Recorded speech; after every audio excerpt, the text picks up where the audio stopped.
folks, it's your favorite sisters here with the Confessions of a Reluctant Caregiver podcast. This episode is part of our special series, Caregiving Youth, Hidden in Plain Sight. We're partnering with My Care Friends to feature organizations who offer services and support to millions of our youngest caregivers worldwide. Now, let's listen in as we learn more about these amazing organizations. Hey guys, welcome to Confessions of a Reluctant Caregiver. This is your host, Natalie Handy, and today we have a special series, Caregiving Youth, Hidden in Plain Sight, and even more interesting is I have a guest co-host. JJ gets a break. I think it's like Todd, she's on vacation. So Todd says, Nat, I'm coming in to play. So Todd Keats is my co-host today. Todd. Hi, Nat. Good to see you. Sorry, JJ, sister JJ isn't here, but it seems like that's becoming a pattern. So I know, right? I feel like it's like we were meant to be. Don't tell JJ though. I won't. But I'm thrilled to be here with you as always, Nat. Represent My Care Friends and absolutely collaborating with you and JJ and Katie, who's not here as well. Oh, we do love Katie. We love Katie, guys. Katie's great. We do. And we're thrilled to have with us some special guests today. Oh, yes, we do. This is our special educational episode, and we have Olivia Compton and Patti LeFleur. I love that. I love your last name, Patti. That way I can just be like, it's like Target, but you make Target better. Target LeFleur. So I am very excited to have you ladies with us. And Todd, I want to tell a little bit about our folks. Our educational episode is focused on Lorenzo's house. And so I'm going to let our guests talk more about Lorenzo's house, but I want to tell our listeners a little bit about Olivia and a little bit about Patti. Okay. So I'm going to read a little bit here. So Lord help me, I don't have my glasses on. Olivia is 15 years old and in the 9th grade. Her father developed Lewy Body Dementia 6 years ago and was looking for a community who understood. Olivia is a member of the Teen Light Club and was a youth lead at the 2023 and 2024 Youth Summit, which is amazing. Youth lead. That's pretty awesome. She uses her beautiful voice to lead mindfulness breathing techniques, shares her story openly, and welcomes others to our Lorenzo's house family through play dates. Olivia is quite talented. She plays the piano, the cello, and sings in the choir. In her free time, she loves to play video games, read books, do crafts, watch anime. She also likes to I'm exhausted, Olivia. I don't even know how you have time for all of this, to do tennis, running, learn Chinese, do creative writing, and sometimes do math, but only if there's no test, Todd. I want to also hold on. Olivia likes being a Lorenzo's house youth lead because she wants to help other kids who are experiencing the same hardships as she is and making the best of it. She wants to make sure that other youth have methods and strategies for things they can do to help themselves and their parents. Olivia, we love you. You are so impressive. I'm going to tell you right now, that is pretty awesome. And then we have Patti LeFleur.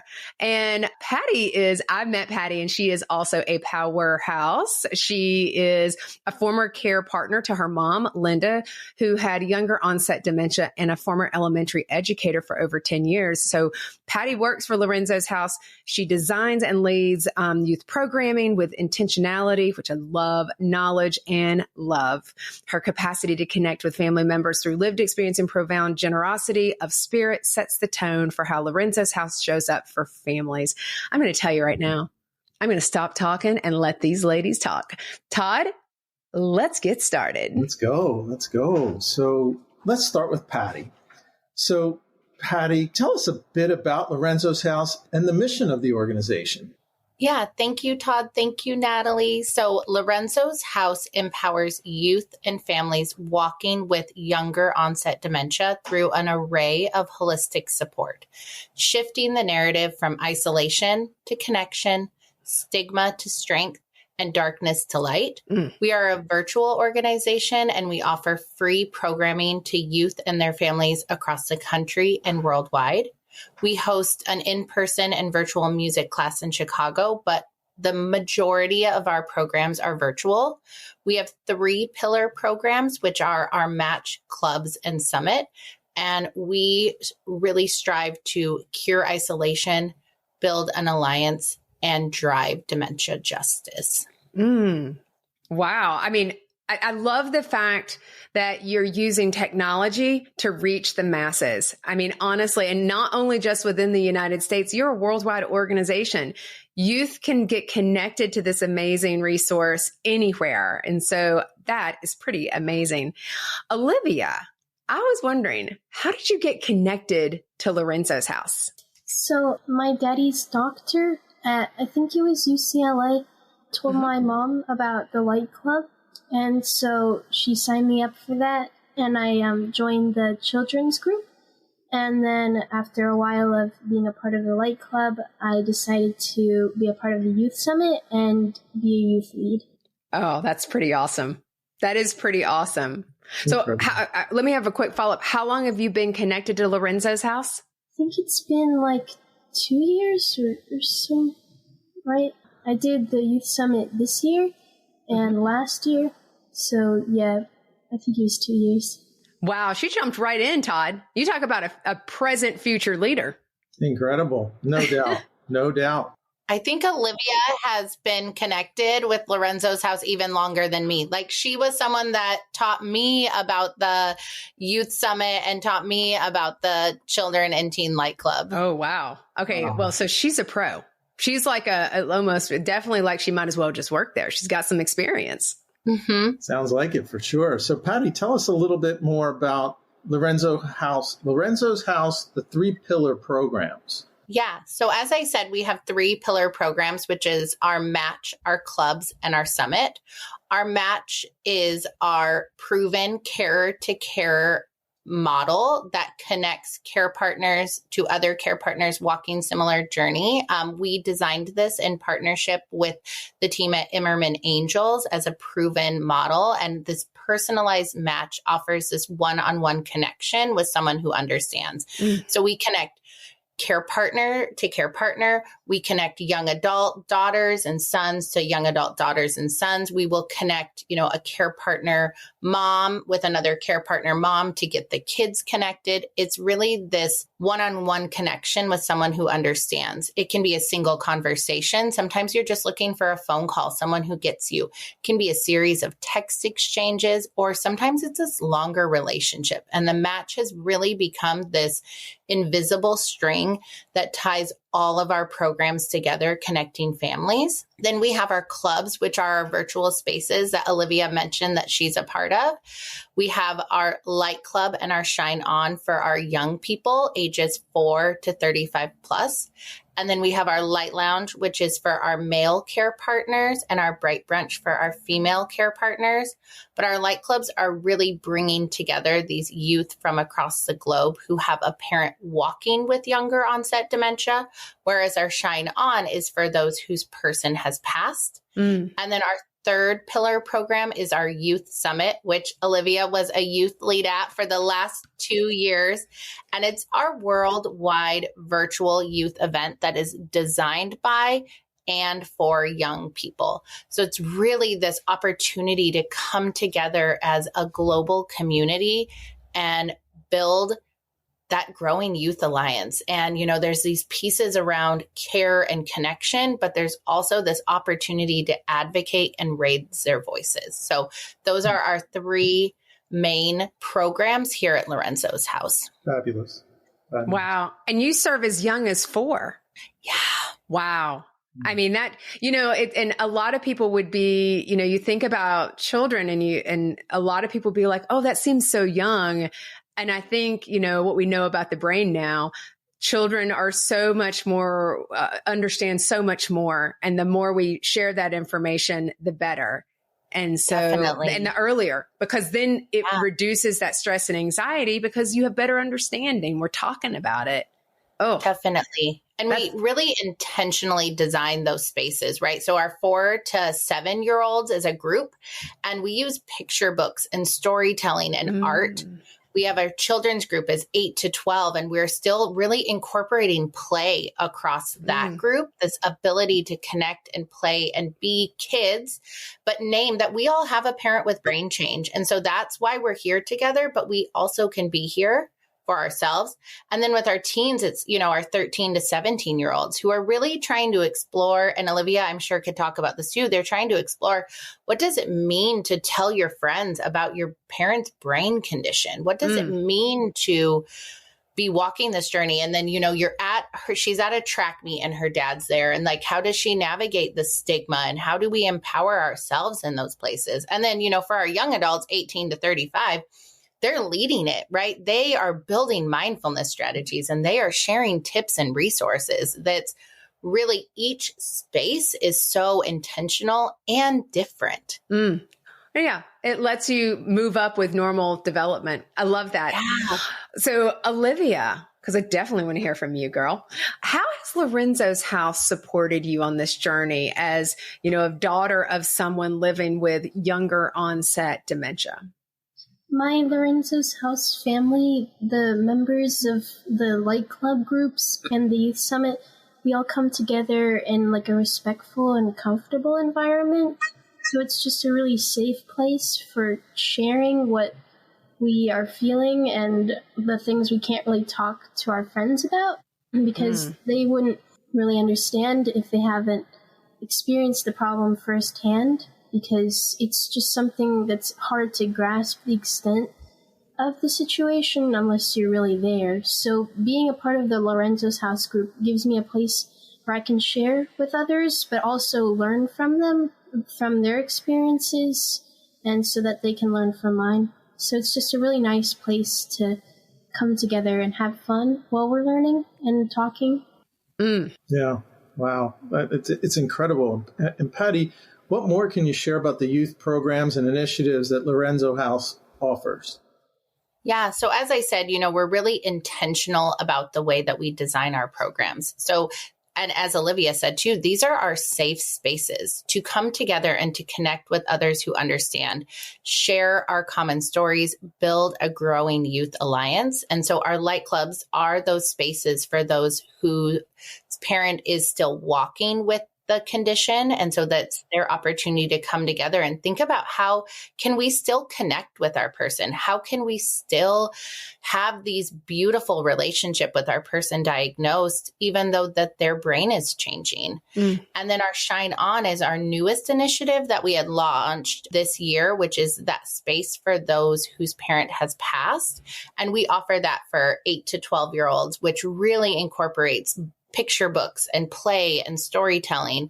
And then we offer it for our 13 to 17-year-olds. And we're really thinking about, that friendship piece. Like, how do we want our friends to show up for us? How do we start to have that conversation with our friends about our journey and our journey with our parent and our grief? And then how do we want them to show up for us? And how can we tell them that that's how we want them to show up? And then with our young adults, we really think about, it can be so isolating. So many pieces of this journey can be so isolating. So it's that space where everyone in the room gets it. They may not have walked your specific journey, but they really have an understanding of pieces of your story. And so you're no longer feeling isolated. And then, as Olivia said, we have this summit, and it truly is a multidisciplinary event. And we bring in neurologists and speech language pathologists and occupational therapists, but we position them alongside Olivia, alongside youth leads. We had 30 youth leads at our youth summit this in 2024. We had 9-year-olds that were leading sessions alongside what we have coined as dementia-caters to really build sessions that are based on what our young people want and are looking for. We had tips. We had healthy expressions of grief and loss. We had a play date for our children. We had positive vibes with art and movement, which Olivia helped us to build. They're truly built, led, and facilitated by the young people who are walking this experience. Olivia is such a leader in this space, and they're were 30 other people like Olivia that were helping to create spaces so that our young people felt seen. I walked this journey as a young adult. I didn't walk this journey as a teen. So we need to really lean into the people who have this lived experience. We truly say the youth are our compass at Lorenzo's house, and they are. Olivia and all of the incredible young people that we get to walk alongside are leading the way. I love that. I just love the representation, because our ability to relate is how we learn and and regulate. And it's all about relationship. We're meant to be in relationship. And I love that you're fighting isolation, because it would be very easy to want to just kind of draw in, Olivia. I would think that it would be kind of like hard to talk to your friends who don't have that experience. But, the Light Club, Olivia, at Lorenzo's house sounds like a really special place. So tell us why you attend and kind of what's it all about. How does it bring light to you and your peers? I attend so that I can feel that connection with the other members of the group, and then also, to share and help them learn more about how they can handle it, how they can learn from their experiences, and just help them learn from mine. And at Light Club, we start out with mindfulness. We do some meditation, and just to calm our brain and relax and just relieve the stress that we're feeling from the day. And then we do introductions and community agreements, where we talk about how the space is ours to share and how it's important to respect each other while we're there. And then we do an icebreaker question, where we just talk about something particular in our experience and just learn from each other's journaling and sharing. And then maybe we play a game, or we talk some more and share what's on our heart and what's good and bad in our lives at the current moment and what we're feeling. And then we just wrap up with some journaling. And it's just a really nice space to come together and feel like a community, because we are all friends there. It's just a nice little family of similar situations and experiences, where we learn from each other and just feel connected. Oh, that's beautiful. I am Olivia. wowed, Todd. I'm like, wow, this child has so much insight. Yes, that's beautiful. And it actually leads perfectly into my question, which is, so what message would you want to share with another young person who has a parent walking with young onset dementia? I would share that it's okay, whatever you're feeling. You can be sad because of the situation, or because maybe you can't go on vacations, or you can't go out as much or do as many things. But it's also okay to feel happy, even though your parent is experiencing something really hard and just very taxing to everyone involved. It's still okay to enjoy the experiences that you have with them and just make those memories that you can rely on, and that's what you remember from them. That you don't want to remember what's bad. You just want to make some memories with them and just make the most of the situation, because you're losing time just being sad about it. So it's important to feel whatever it is that you do feel and not try to restrict that. Beautiful. That is, man, Patti, I'm telling you, I think, the work that you guys are doing and teaching children, I mean, the things that you're learning, Olivia, are things that every child, that mindfulness and strategies and journaling, these are all things that help, that make us get centered. And clearly it's working, because you've taken those strategies, is what I hear you saying, and applied those to your life. Patti, go ahead, Todd. I was going to say, Olivia, you could teach many adults. Yes. Yeah. Yes.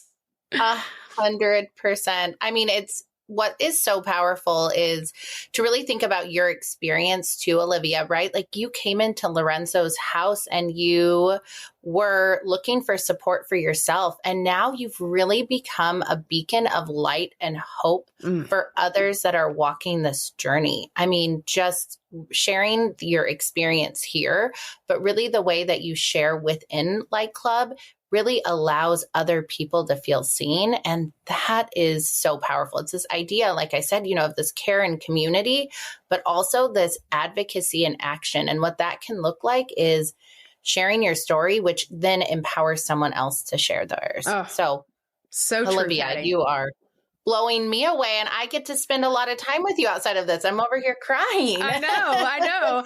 Well, and Olivia, so I'm a social worker by trade, and I've heard of mindfulness, and I've worked with youth on using those same skills when they're feeling with children who have different diagnoses, like mental health related diagnosis, lots of different ways to use those skills across your lives.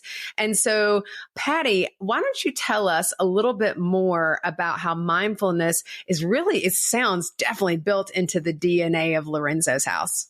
Definitely. I mean, I think Olivia did such a beautiful job of naming how it feels in the moment, right? Like it allows you to feel calm and centered and able to really show up in the space. We get such a limited time together in our light club, right? We offer it 3 times a month, but that's only an hour each time.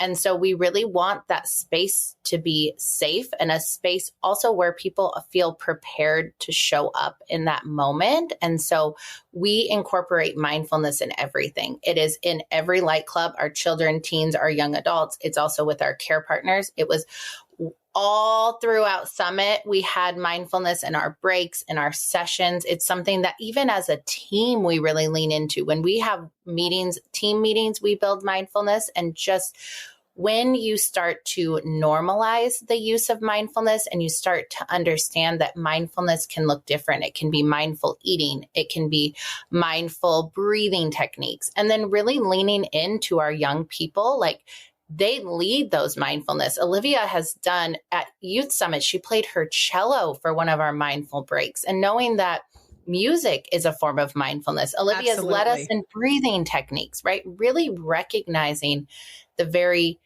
different ways we can be mindful and the importance of that. And so much of your life, there's so many things being done to you when you're walking this journey with a parent with brain change, or you're walking this journey as a spouse of someone with brain change. But this space is their space. And so let's just all take that moment to breathe. So often our young adults will be like, I don't know if I've unclenched my jaw all day, right? Like I've been like all day. So then you just lower your shoulders, right? Like gives you that moment, that reminder, even if it's once a month, you breathe once that month. So we really believe that that is how we are able to show up for ourselves and then show up for others.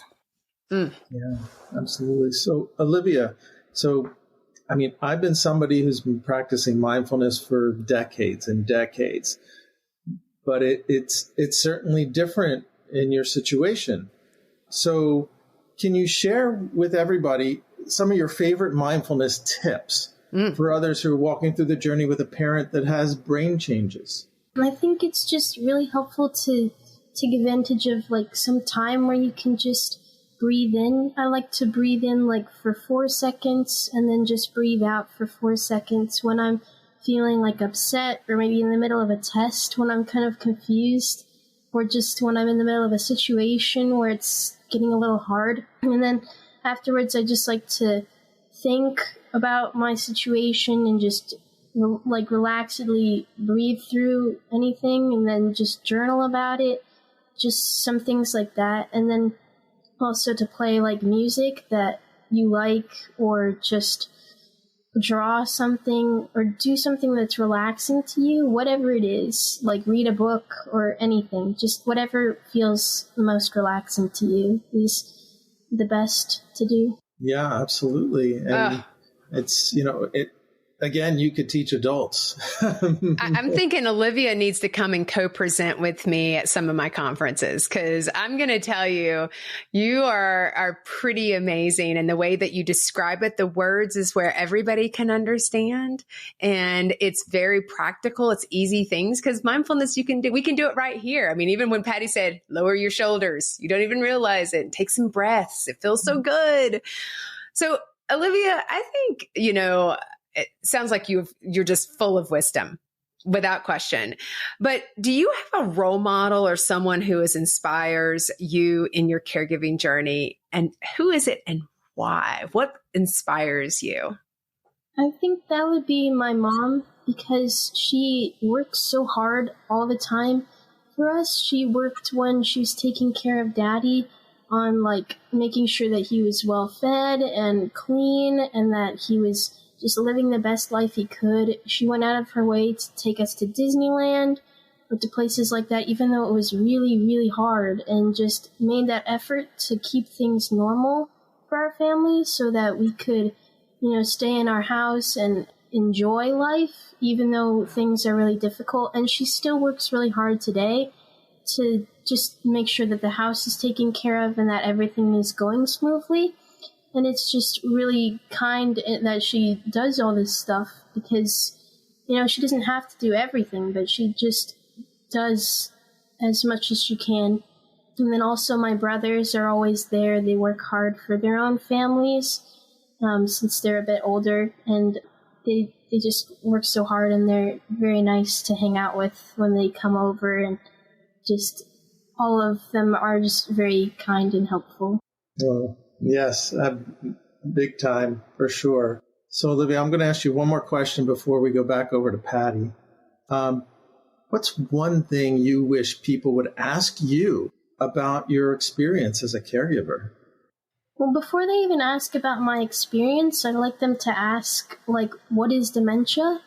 Try to figure it out so that they can really grasp it. Because without the knowledge of, dementia is all of these things that happen in the disease, they just come in with the idea that it's, some brain changes. They forget some things and they can't really talk to you, but they don't realize, sometimes they can't figure out how to move or eat or drink or do all these things. They can't figure out how to get up or sit down or know where to go. And it's they need to know those things before I can tell them about my experience. But then when they do figure it out, when they do realize what dementia is, I'd like them to ask, what are the hardest moments and what are the most fun moments? Where did you find joy and where was it really hard? And then I could tell them about a time when I tried to take care of Daddy and it was really hard. Or I can tell them about a time when we were able to laugh together, which was really meaningful and important. So just to share those kinds of experiences so that they know more and that I can just get that out there and make them learn something from it. Olivia's nailing it, Todd. Incredible. I'm just sitting here in awe personally. I am the same way. I'm like, wow, Patti, you get to work with Olivia a lot. You're lucky. What a privilege.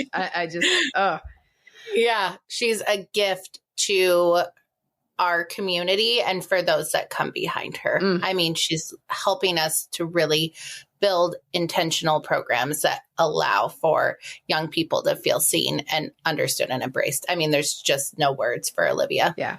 She's just sitting here. If you're listening, she's just sitting here with this little smile because she's so sweet. You have to go to YouTube and watch this episode because she's just a beautiful child. So young adult, excuse me. So Patti, beyond the programming, because, my life lives a little bit more as what we would say on the social work side, on the macro side. There's the direct practice where you get to work with the youth, but then there's the advocacy side. And that's where I'd like to live, is the macro side. How does Lorenzo's house, what are some of the advocacy initiatives that you guys have going on to support these youth? Yeah, I think that one thing to say, even before I kind of dive into the advocacy initiatives, is that we really position ourselves here at Lorenzo's house as listeners. So our culture is really one of continually positioning ourselves as learners. And we've really learned that the young people especially have this passion for justice and advocacy. And at Youth Summit this year, we actually hosted the first ever Youth for Dementia Justice panel. So we brought together 5 youth from across the globe, We had someone from the UK and from Canada and from El Salvador and 2 from the United States.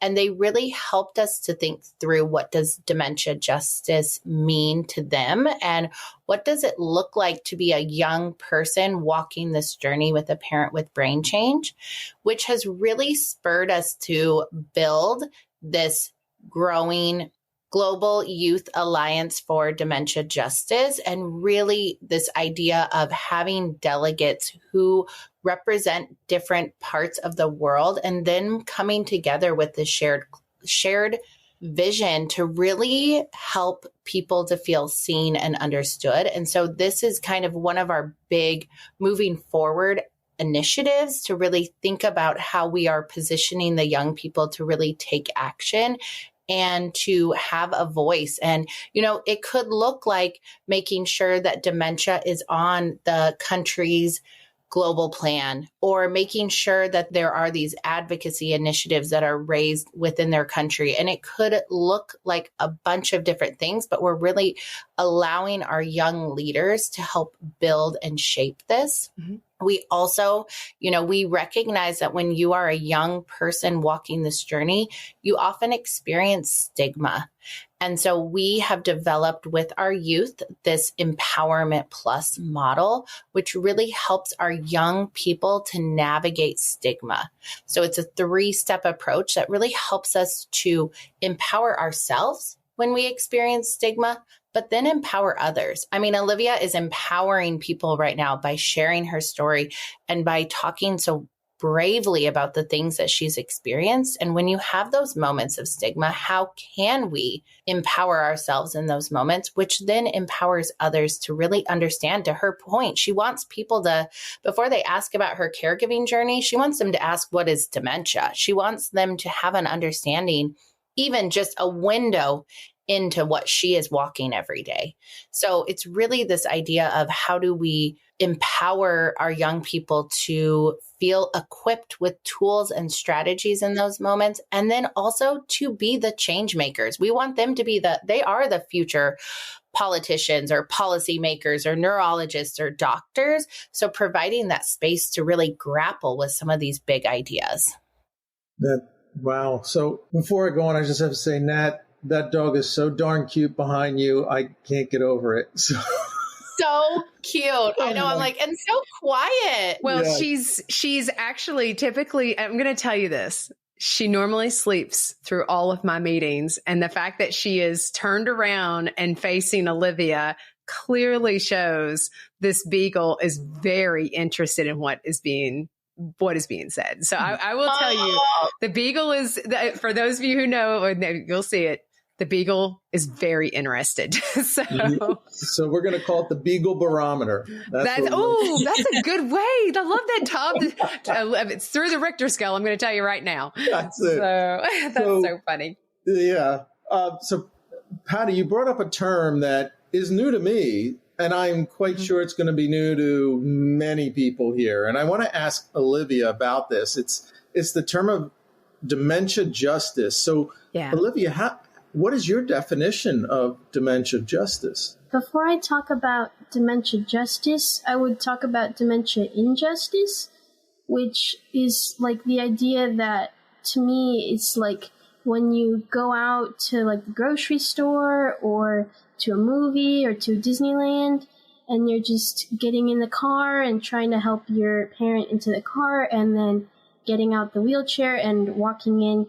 And while you're doing all that, the people like on the street or in the theater or in the store, they are like watching you. They're like staring at you, like they don't understand, like they're disgusted or they want to like move away. They're like confused because your parent looks sickly or different, or they move different or say things that don't make sense, and they're just not treating you with the respect that you deserve. Or you're trying to drive the wheelchair and they're walking right in front of you and they just don't notice that you're there, or they just, when they do, they are treating you like an outcast.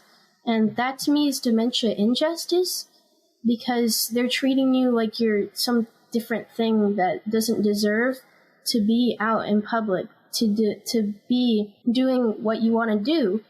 because of your situation. So I feel like dementia justice is when someone is educated and when they know what they're looking at, when they know that this is dementia, this is why my parent is acting like this, and it's not like they're doing something wrong or they're doing something bad that's making them sick or different. It's just a situation that we didn't ask for and that we don't want this situation, but it's here and we're going to make the most of it and go out and do things, and just to have them be educated and treat others with respect as you would expect from anyone. So it's just making the situation better for whoever is having dementia and whoever's taking care of them. Beautiful. Talk about answer. words of wisdom. Yeah. Words of wisdom. You know, Olivia, the hardest thing for any human, doesn't matter how old they are, is differences. And I think the more that we learn to embrace differences, and I think a lot of the adults can really learn from that, the more that, and seek to understand, which I hear this is the theme of Lorenzo's house. And what you're saying is, please seek to understand. I invite you to understand. I want you desperately to understand, is the more that we really learn and we connect. And I think it just makes a kinder world. And I think you're doing an amazing job with your advocacy.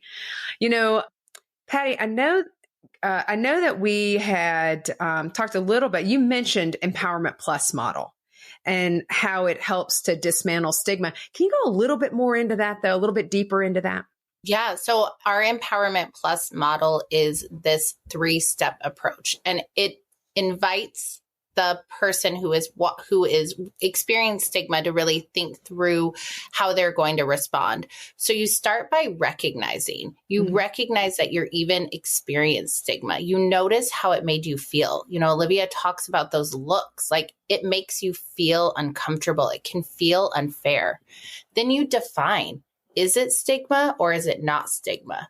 And once you've decided and defined the situation, then you move on to the next step, which is really accessing your personal and community built toolkit. So what are those tools that I have now that I know that I've experienced this situation? What tools do I have to respond to it? So I identify a technique. So it could be a communication strategy. It could be a preventative tool.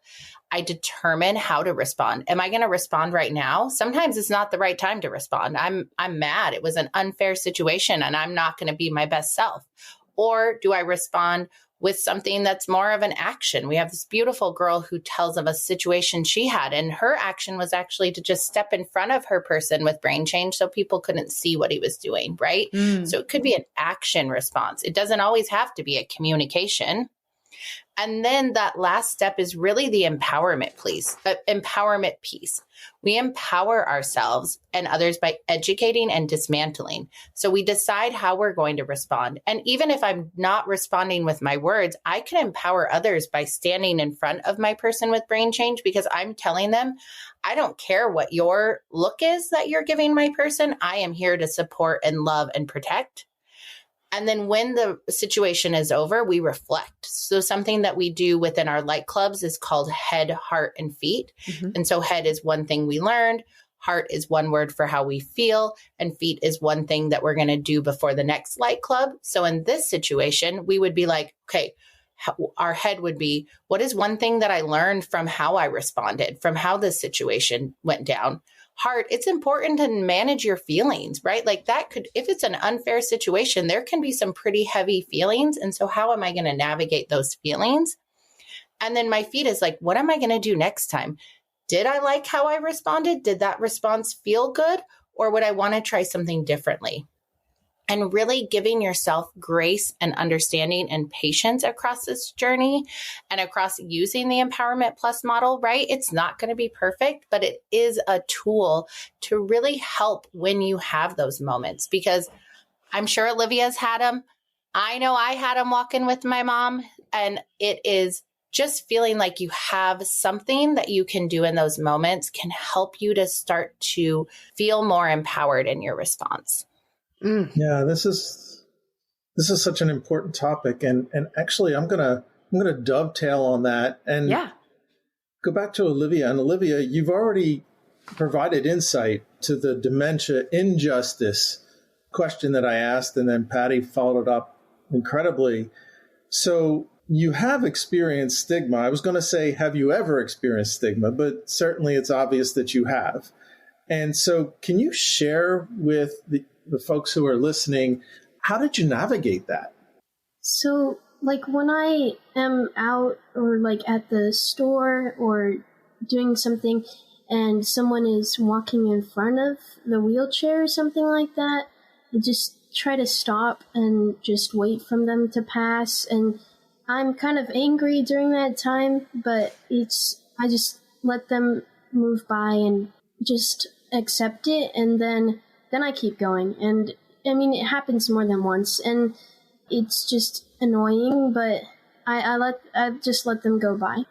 Just things like that. Like, I walk past the people who are staring and just let them stare, because it's just a situation, and they have to see that it's something real. It's just there.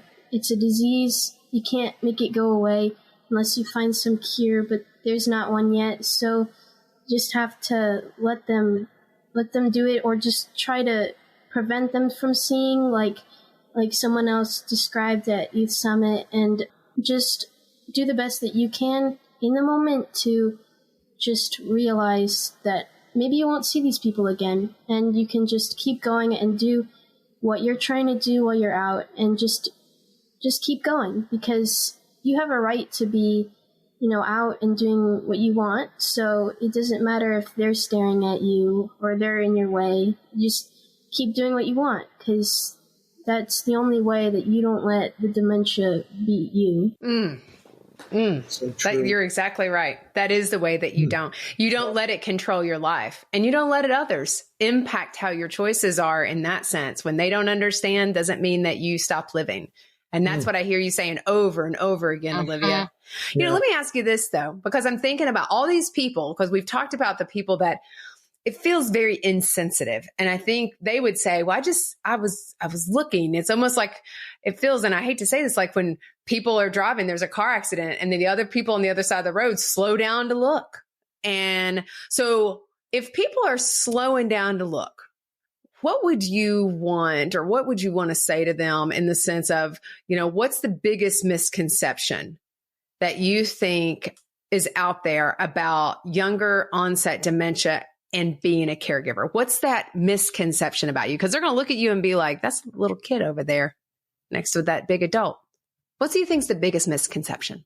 I feel like if I had, the chance to talk to them, or felt that it was something that I should do, I would just tell them that, this is a disease. Maybe you're looking and you think it's something else, he's just strange or different, or something bad is going on or something like that, but it's not. It's just a disease.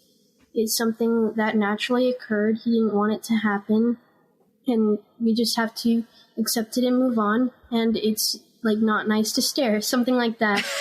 Yeah. That sounds very appropriate. Stop staring. That's not nice.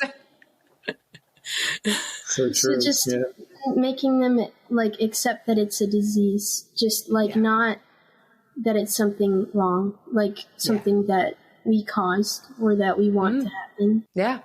Yeah. So Olivia, I'm going to stay with you for this question. Yeah. So if you could give advice to someone who is at the start of this journey, what would that be? I would tell them to cherish the moments at the beginning, because those are the moments where your parent is still almost normal. They're starting to not understand and starting to lose some of their memories and things, but it gets more they don't understand you. They can't grasp who you even are, or things like that. So you want to just make sure you make those memories while you have that time, because when I was at the beginning, it was when I was 8, so I didn't really understand.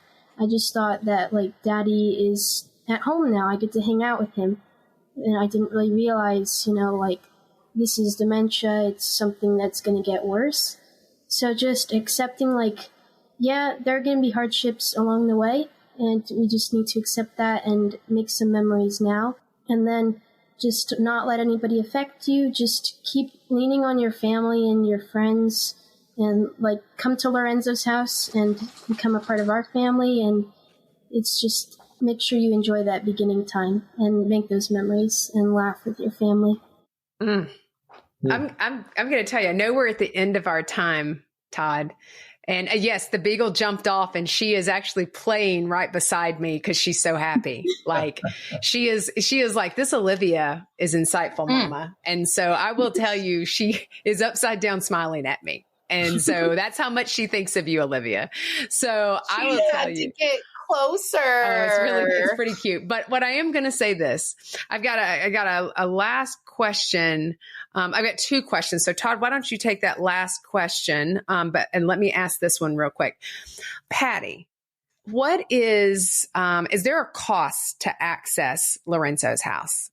All of our programs are free. So all of our it is free and virtual. As I said, we only have one in-person. Well, we have 2 in-person music classes on the south side and north side of Chicago, which are also free. But our summit, our clubs, our match, all of it is free. And so I remind our listeners that it is free to those who are using it, but it is not free to administer. It costs money for staff. And so this is an amazing nonprofit. And I would encourage you to, use your resources. You're thinking about where you want to donate and how you want to help serve others. This is a fantastic way to use your dollars to help other young people and families, and by supporting individuals like Patti, and it allows for Olivia to participate. I would encourage you to absolutely do it. So I wanted to get that one question in because I didn't see it. And Todd, I always want to make sure that's in. Why don't you close us out with the last one? I will. And this question is actually for both of you. Yeah. So let's start with Olivia. And then Olivia, when you're done, Patti, you can just dovetail on that. Yeah. We all love dreams. We all love to dream. And that's how we do exceptional things in life. You have to dream big and try and make them happen. Sometimes we fall short. Sometimes we don't, but at least if we're getting along the way. So Olivia, what are your dreams for Lorenzo's house?